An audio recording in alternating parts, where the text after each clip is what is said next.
And finally for us tonight, it has all the appearances of Hollywood stunt work. People leaping over railings and off buildings with heart-stopping intensity. But parkour, as it's called, is reality, not fiction. In fact, the adrenaline-pumped pastime is becoming so popular, it's even being touted as a future Olympic sport.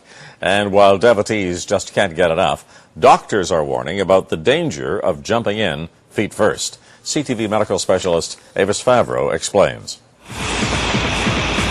It's taking fitness to a whole new level. I love the freedom it gives you. Parkour is a sort of philosophy turned sport, where the body is meant to move freely, the landscape designed to challenge fears. I just feel alive. I have the feeling of motion, the feeling of moving. Across Canada, parkour groups are springing up, fueled in part by movies like Casino Royale, featuring James Bond in an awe-inspiring run. I've had a good 300 to 400 kids just contact me within the last 3 months saying like, I want to get out there and try this. How do I get started? Is there classes? Is there this? Is there that? And so yeah, it's really exploded this year. And its founder is a 35-year-old Frenchman, David Bell, who regularly posts his exploits on the internet.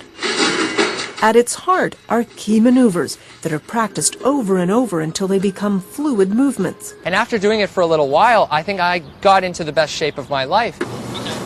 This TV commercial is what hooked 18-year-old Christine Ma. I just saw all these people moving around in the urban environment. I was like, wow, that's really great. It's really about self-growth, and I could just really push my limits and see how far I can get. But doctors worry that the sport could lead to injuries, though no one's keeping track yet because parkour is so new to Canada. A lot of the popular demonstrations of parkour are very much the extreme, and that is what young people tend to want to aspire to, probably a little bit quicker than their talent and ability and experience would suggest they should. That's why experienced runners say those new to the sport need training available through clubs, but that nicks and cuts are indeed part of the game. You want to learn how to touch and feel stuff outside. You want to regain the animalistic side to our human body.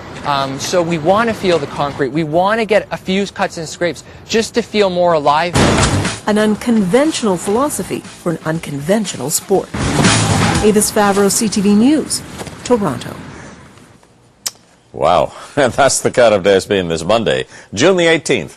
I'm Lloyd Robertson. For all of us here in the National Newsroom, good night. For some of you, your local CTV News is coming right up.